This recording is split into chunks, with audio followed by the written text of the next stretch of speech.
a disgraced engineer, a CEO handed every lie about him and who accepted them without question, and a brake fault buried inside a $43,000 SUV that was 6 seconds from ending lives on a mountain demonstration route that afternoon. What happened at the Delpharc Motors proving ground that Tuesday wasn't just about a vehicle.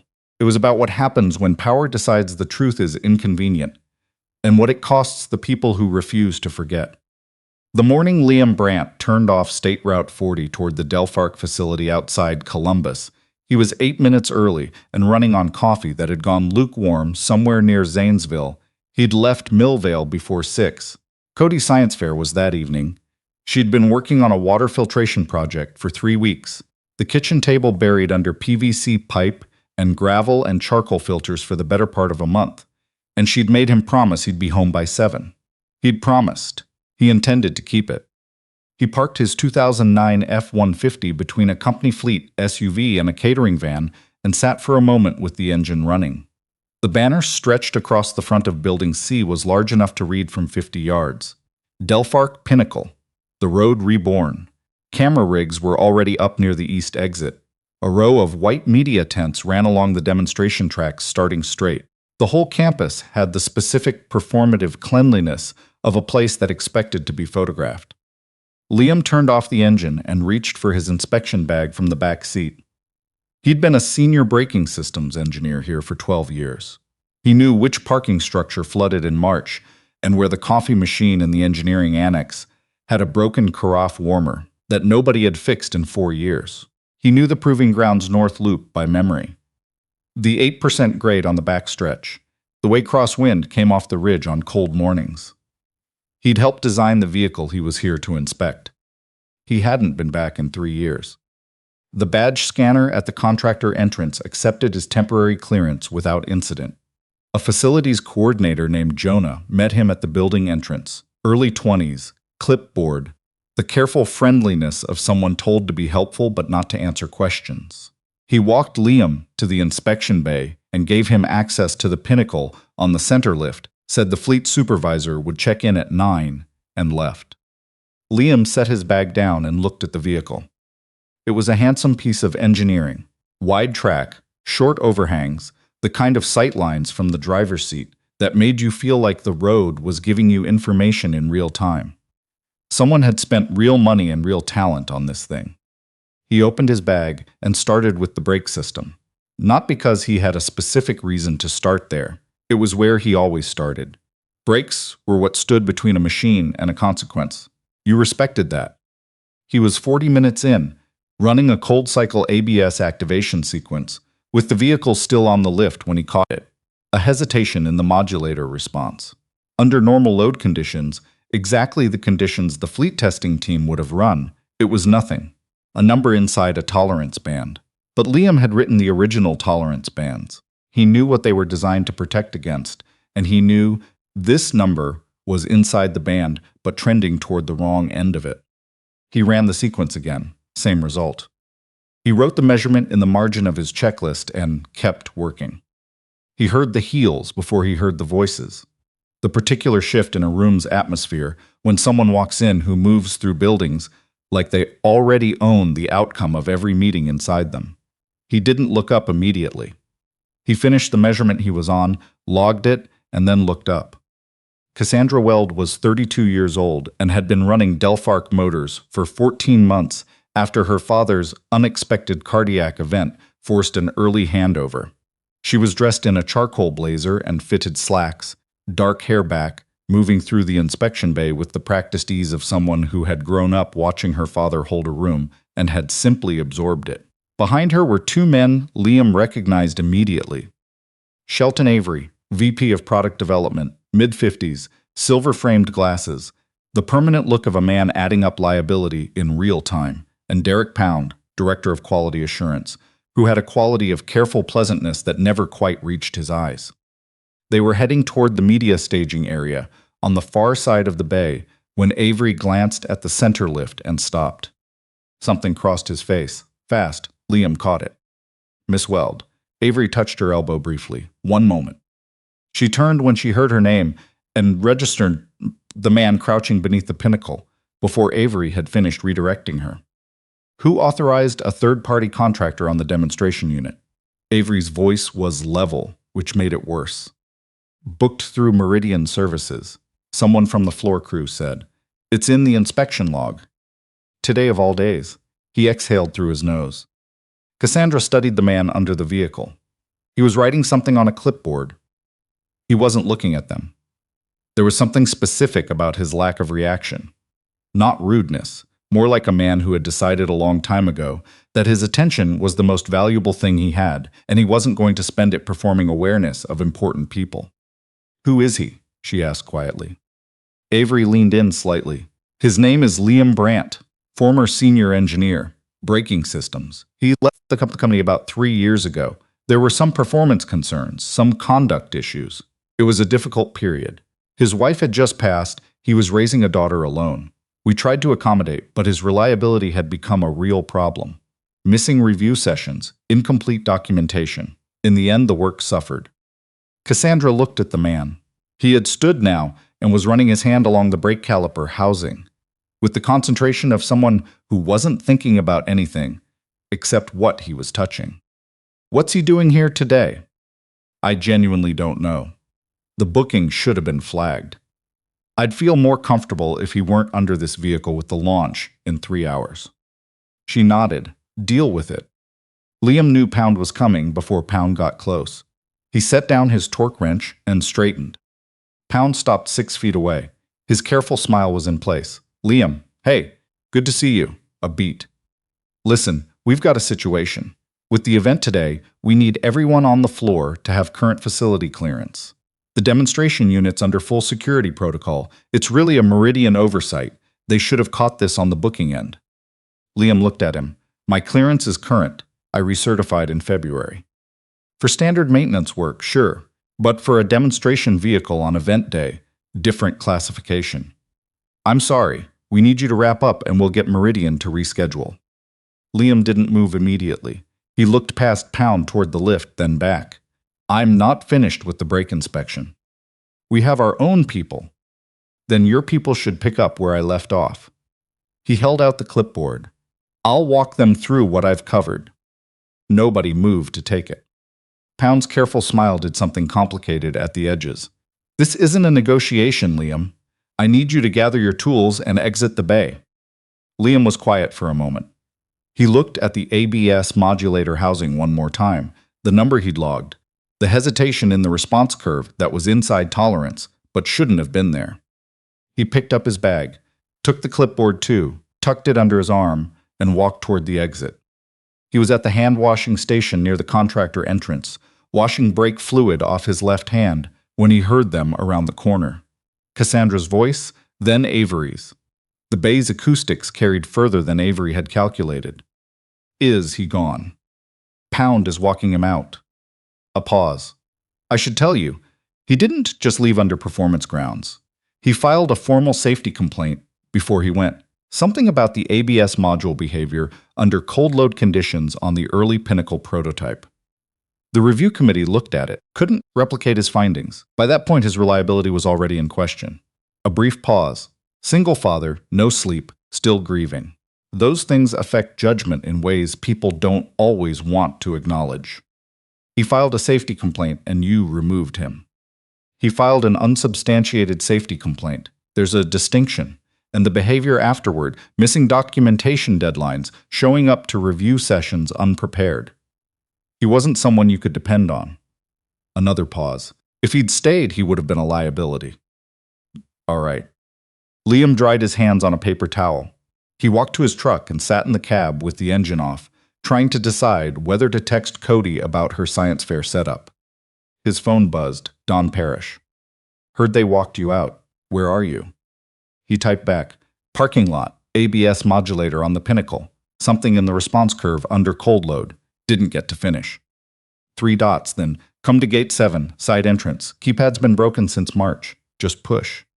Don Parrish was 63 years old and had spent 4 decades as a chassis dynamometer engineer, which meant he had spent 4 decades listening to machines tell him things nobody else could hear. He was the kind of engineer younger people pointed to not to imitate exactly, but to orient themselves by, the way sailors used fixed stars.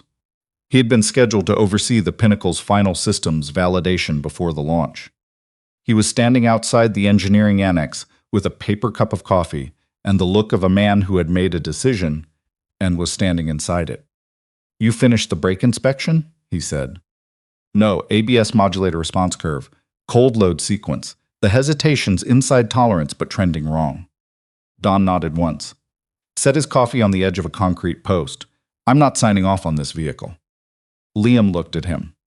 "I've been going over the dynamometer logs since 5 this morning.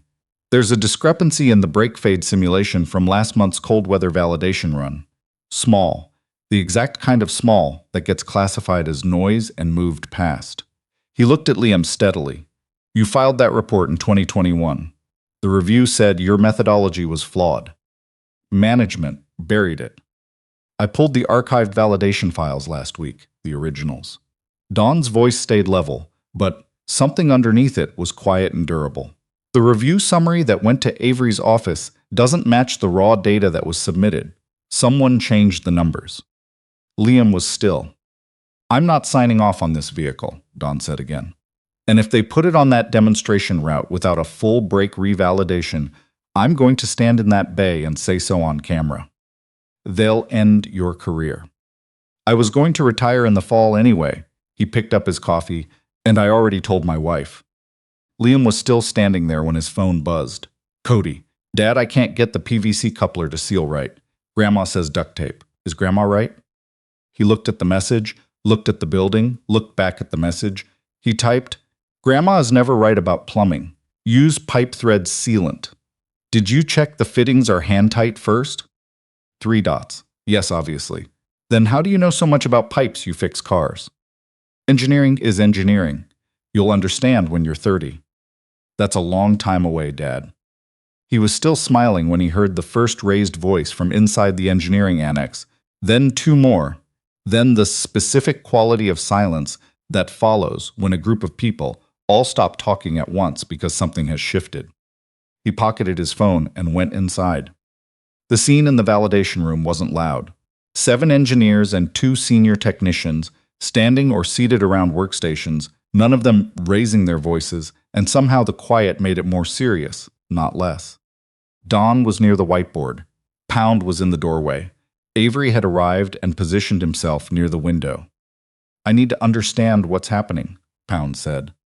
"What's happening?" Don said.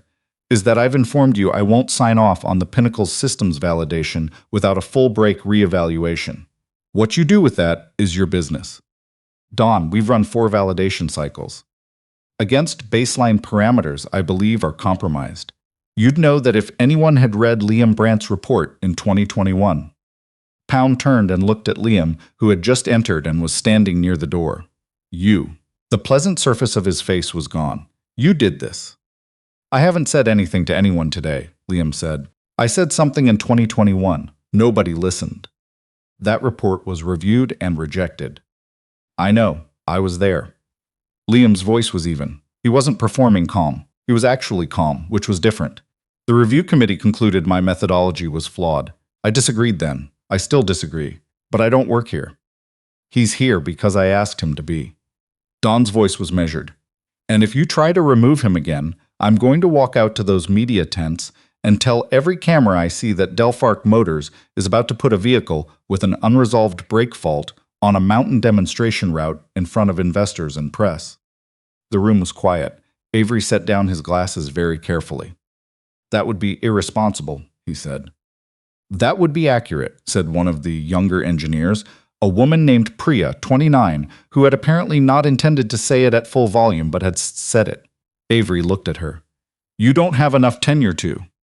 "I have enough tenure to know that if I sign off on a vehicle Don Parrish won't sign off on, and something happens, the investigation is going to ask who knew what and when." She uncrossed her arms. "I'm not putting my name on that vehicle today." Another silence. A second engineer nodded from across the room, then a third. Cassandra Weld walked into the validation room 11 minutes later after someone had gone to find her. The first thing she did was count heads. 9 people. none of them moving toward the staging area. The launch was in 2 hours and 40 minutes. She looked at Avery. His expression said, "This is being handled." She looked at Liam Brandt.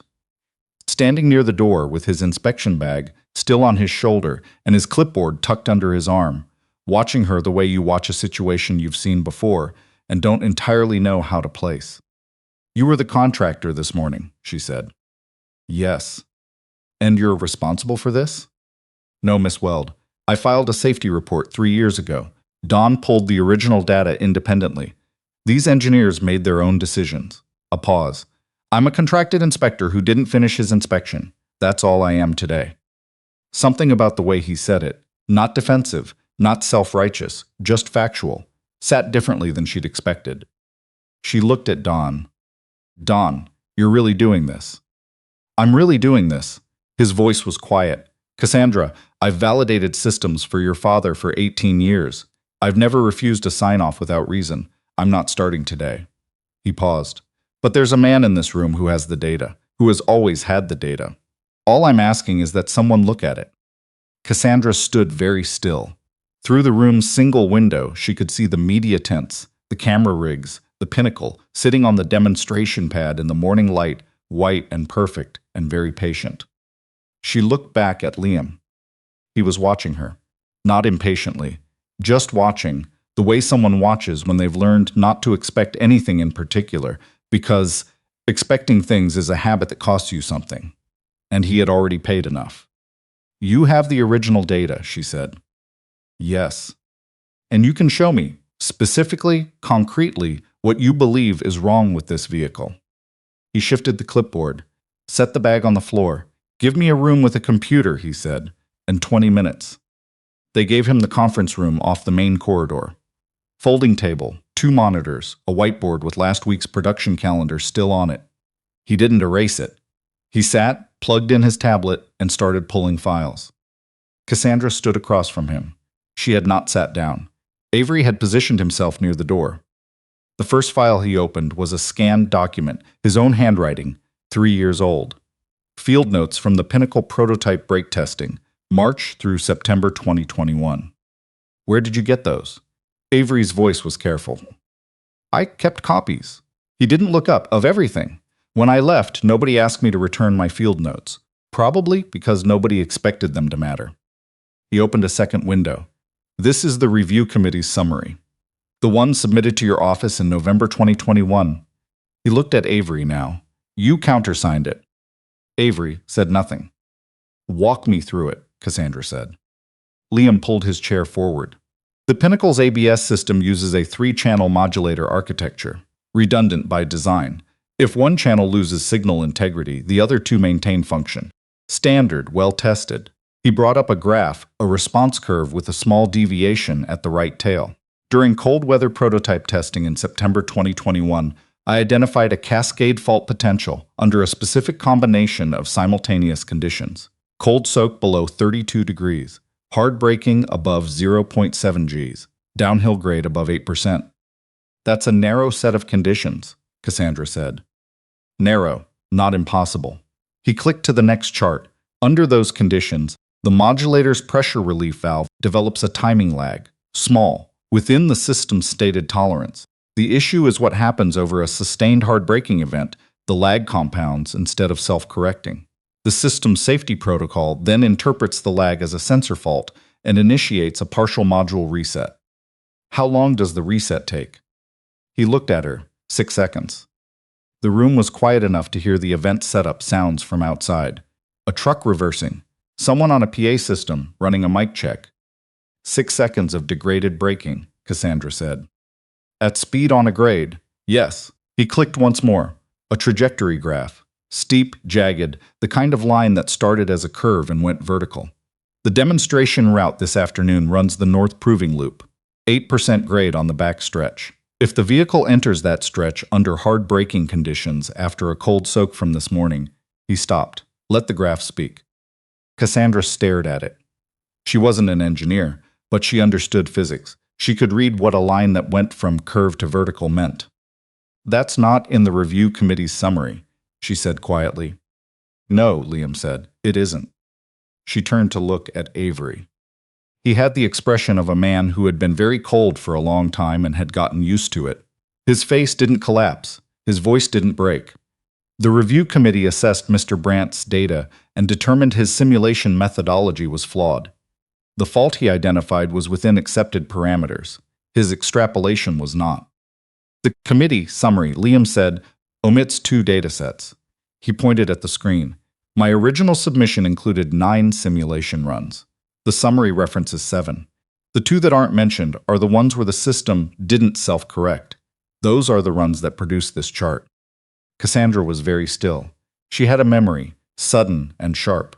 Her father, at the kitchen table with his chief counsel, saying something she'd written in a notebook when she was 19. The most dangerous document in this business isn't a bad report. It's a clean report with the wrong data in it, and nobody in the room willing to do the math. She looked at Avery for a long moment. Get out, she said. He blinked. Go to your office. Don't speak to the engineering team. Don't go near that vehicle. Her voice didn't rise. Somehow that made it worse. I'll come to you after I understand what I'm looking at. Avery walked out. He closed the door quietly, with the particular care of a man who understood that slamming it would be a form of admission. Cassandra sat down across from Liam for the first time. Keep going, she said. It took 40 minutes, not 20, and by the end Liam's voice had gone slightly rough and Cassandra had filled 2 pages of a legal pad in a cramped, urgent hand. At some point, coffee had appeared in the room.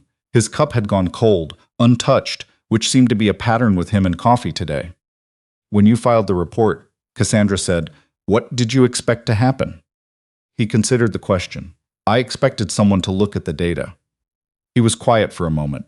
My wife was in treatment by then, October 2021. The prognosis had changed in August. I had a 7-year-old at home and a job that was telling me my data was wrong, and a wife who was... He stopped, picked up the cold coffee, looked at it, set it down. I made a choice about where to put my energy. You dropped the complaint. I let it go quiet. There's a difference. He looked at her. I kept the files, every file, because I knew what was in them, and I knew what the committee had said, and I knew those 2 things didn't match, and I wasn't willing to pretend otherwise, even when I wasn't in a position to do anything about it. Cassandra wrote something on her legal pad, then looked up. They used your circumstances to discredit you. They used my circumstances to make the complaint look unstable. That's different from discrediting me. He almost smiled. It didn't quite arrive. My circumstances were real. Sylvie was dying. I was doing the best I could. That was also real. They just put them in the same sentence and let people draw the wrong conclusion. Cassandra studied him.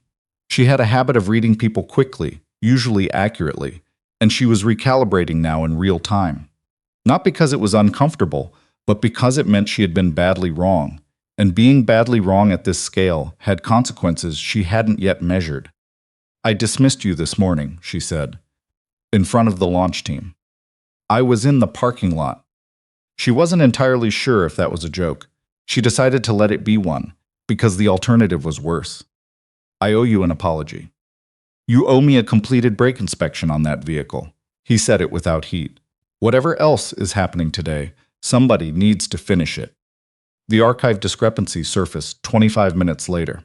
A records technician named Abbott, 24, clearly operating on insufficient sleep, water bottle covered in national park stickers, had been given direct access to the file server and found something nobody had asked her to find. 4 documents at the center of the review committee's conclusions had no version history. Standard company protocol created an automatic version record every time a file was edited and saved. These 4 existed as single documents, fully formed, with creation dates in the same week the review committee summary was submitted. No drafts, no revision trail, no record of having been written. Someone deleted the version history manually, Abbott said. You can do it, but you have to go into the admin panel. It doesn't happen by accident. Liam looked at the 4 file names. He recognized 2 of them. Can you print that directory? She hit print. Then she looked at him with the expression of someone who has just understood something they didn't want to understand. This is bad, isn't it? It's bad. How bad? He thought about the demonstration route. the 8% grade on the backstretch, the morning's cold soak, the pressure relief valve timing lag, the 6 seconds. "Get me that printout," he said. Cassandra was on a call with the board when Liam found her in the corridor, back to the wall, saying one thing while visibly thinking 3 others. He waited. She finished, looked at him, looked at the papers in his hand. "Version-controlled archive," he said. "The 4 documents central to the committee review have no version history. They were all created in the same week, late November 2021. She took the printout. She didn't need to understand the technical architecture to understand the shape of what she was holding. Documents that appeared fully formed, with no record of creation, in the exact week a safety review had concluded. A review that had quietly omitted 2 critical datasets. She looked up from the printout. Who had admin access to the archive in 2021? "Avery's office," Liam said, "and Derek Pound." She was quiet for exactly 3 seconds. He counted, not intentionally. It was the kind of pause a person took when they were doing something difficult internally that didn't show on their face, and he recognized it because he'd done it himself. Standing in a hospital corridor, being told things he already knew but hadn't yet let himself know. "I need you available for the next several hours," she said. "I promised my daughter I'd be home for dinner. She has a science fair tonight." Something moved across Cassandra's face. Quick, almost involuntary. "How old is she?" 10. She looked at the printout again, then at him. "I'll get you home for dinner," she said. "You have my word." He looked at her for a moment, not skeptically, just looking, the way he'd looked at the modulator curve that morning. Carefully, without rushing to a conclusion. "All right," he said. His phone buzzed. "Cody, a photo this time." The filtration setup on a lab bench, water running through it, the collection cup catching something visibly clearer than what went in. No caption, just the photo. She knew he'd understand. He put the phone away and followed Cassandra down the corridor past the window that looked out over the demonstration pad, where the Pinnacle sat waiting in the afternoon light, white and perfect and patient, keeping it secret for a little while longer. The board session was held on the 4th floor. By the time Liam walked in at 4:58, still in his work jacket with the inspection bag over his shoulder and the clipboard under his arm, every seat at the long table was taken. Board members, legal counsel, Delpharc's independent safety review officer. A deliberate, precise man named Gerald Ossie, who had been flown in from Atlanta for the launch and was now reading through a document with the focused expression of someone who had already formed a conclusion and was checking it twice. There was a single empty chair to Cassandra's left. She gestured to it. Liam sat down, put the clipboard on the table in front of him. A board member at the far end, a heavy-set man named Beaumont, who chaired the finance committee and had been the most vocal backer of the Pinnacle program, looked at Liam the way men like Beaumont looked at people who arrived at important meetings in work jackets, with the specific displeasure of someone whose sense of occasion had been offended before anyone had said a word. "For the record," Beaumont said, "I'd like to understand why an independent contractor is sitting at this table." "For the record," Cassandra said, "he's here because he's the only person in this building with an unaltered picture of the technical problem we're dealing with. You can object to the jacket later." Beaumont's mouth closed. Gerald Ossie walked the board through the evidentiary package. 12 minutes, no editorializing.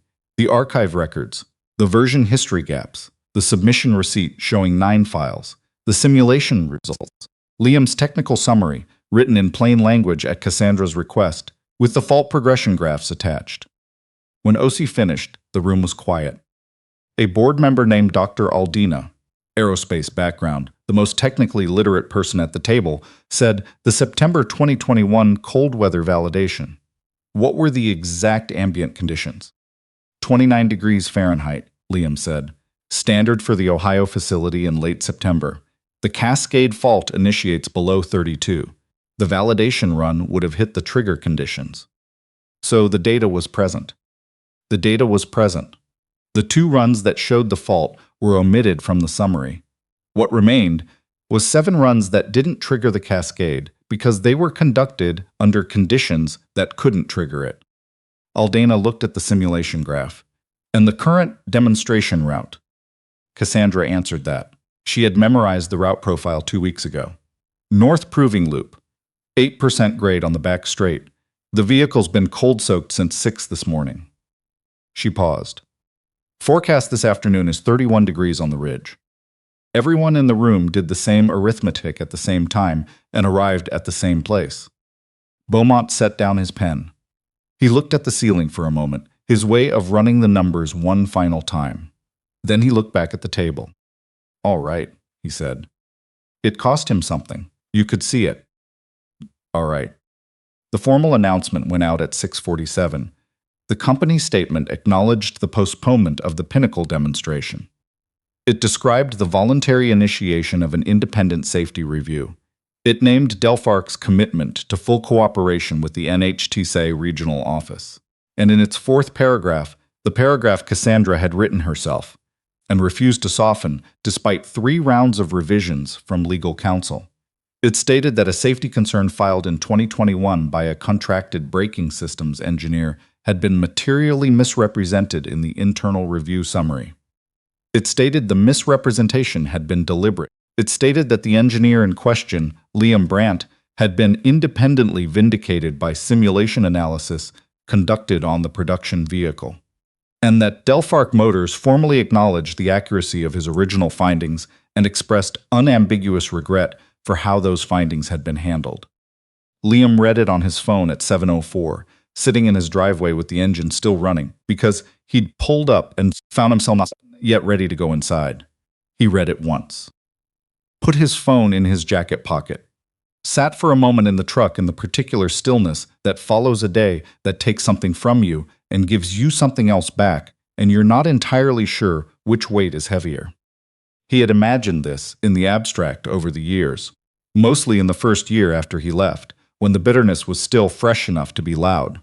Later it had gone quiet, and he'd gotten used to the quiet, and the quiet had become simply the way things were. He hadn't expected it to feel quite like this, not triumphant, not relieved. Something smaller and stranger. Something more, like setting down a bag you've been carrying so long your hand has stopped noticing the weight. Then the front curtain moved, and Cody looked out the window and saw the truck, and even from the driveway he could see her face change. That small particular shift that happened when she saw he was home. She was 10. She still did that. He got out and walked to the front door, and before he reached it, she had it open from the inside, standing in the kitchen light with a wrinkled printout in one hand and a smudge of something gray, charcoal filter dust, on her left cheek. "You said you'd be home by 7, she said. "It's 7:06. "That's late. That's 6 minutes. She stepped back to let him in. He hung his jacket on the hook by the door. In the kitchen, the science fair setup was still partly assembled on the table. The filtration column, the collection cups, the notebook with her observations, written in her careful, serious handwriting. Next to it, a casserole dish his mother-in-law must have dropped off, still warm. "I got second place," Cody said. "In the fair? Already?" Mrs. Delgado did early judging for the science wing display. Second place. "Who got first?" "Marco. His project was on solar panels. She thought about this. His was good. Then second place is honest." She sat back down at her notebook, reviewing something she'd written. He looked at the filtration setup, the clarity of the water in the collection cup. 3 weeks of kitchen table work, and it worked. "How was your day?" she asked, not looking up. She'd been asking it that way for 2 years now, not expecting a full account, just checking the temperature, the way 2 people who live alone together learn to take readings. He pulled out a chair and sat across from her. "Long," he said, "but okay." She looked up at him. She had Sylvie's eyes, not the color, but the quality, the way they looked at things directly, without the social softening most people applied without thinking. "Good okay," Cody said, "or just okay. He thought about a conference room and a graph that went from a curve to vertical. He thought about a parking lot and Don Parrish standing inside a decision he'd already made. He thought about 3 years of files kept on a tablet in an inspection bag in a truck with a dented rear bumper. He thought about Sylvie, who had told him 2 weeks before she died that the thing she trusted most about him was that he always finished what he started. He hadn't known what to do with that at the time. He thought he understood it better now. Good, okay, he said. She accepted this and looked back at her notebook. He sat across from her in the kitchen light with the casserole dish between them, and that was enough. That was, in fact, everything. The independent brake review took 7 weeks. The firmware patch for the ABS cascade fault, a targeted update to the pressure relief valve timing protocol, straightforward by design, the kind of fix that would have taken the same 7 weeks in 2021 if anyone had done it then, was developed, validated, and submitted for NHTSA certification. Liam reviewed every iteration of the specifications as they came through, which wasn't part of the formal arrangement, but which the engineering team had started doing anyway after the first week. The way teams sometimes absorb a person without deciding to. He was under a customer's truck in the garage bay in Millvale when the lead assessor called with the final clearance. He slid out, wiped his hands on a shop rag, and answered. Patch is clear, she said. Formal certification letter goes to Delpharc by end of week. The cold weather validation sequence, he said. Make sure they run it at 28 degrees, not 32. Already in the protocol. A pause. Mr. Brandt, your recovery procedure. The one you designed for the cascade fault scenario. Yes. It should be in the owner's manual, not just fleet testing documentation. It should, he said. We're recommending it. He thanked her and slid back under the truck. The valve cover gasket he'd been replacing before the call was still waiting. He finished it. Cassandra called 2 days later, on a Thursday evening, while Cody was at the kitchen table with a history worksheet. He stepped onto the back porch to take it. The board approved the pilot record review this morning, she said.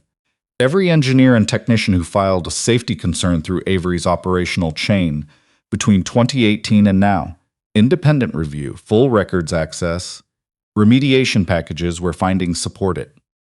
He was quiet. There were 9 of them, she said, besides you. How many are still in the industry? 6. The other 3 left. One of them teaches high school physics now in Michigan. He looked at the backyard. The maple tree Sylvie had planted the spring before Cody was born was coming in early this year, the lower branches already full. The safety consultant position, Cassandra said. I want to ask you again, on your terms, your schedule, independent. You report directly to me, no filter through operations. If I tell you something is wrong, he said, it's wrong.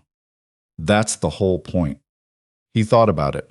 He thought about the patch specification he'd reviewed at 11 on a Tuesday night while Cody slept, and the one number he'd asked the engineering team to change, and the fact that they'd changed it without argument, because by then they understood that when he flagged something, it was worth looking at. He thought about what it had cost to walk away once and what it had cost to keep walking, and whether those were different costs or the same one compounding.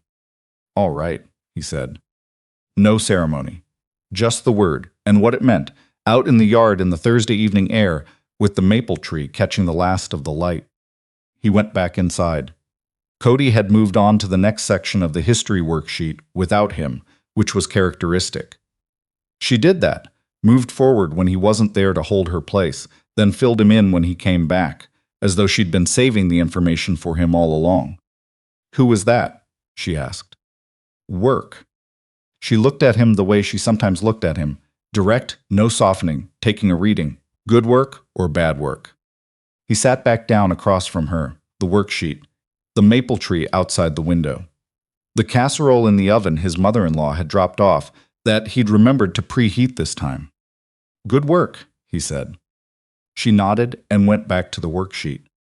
He watched her for a moment, her serious face, her careful handwriting, her total uncomplicated certainty that he would always come back through the door. He thought about Sylvie, who had said once that the best thing you could do for a child was to be the kind of person who kept their word about small things, because the small things were how children learned whether the big things would hold. He'd kept the files. He'd finished the inspection. He'd come home by 7, 6 minutes late, but home. That was in the end the whole story.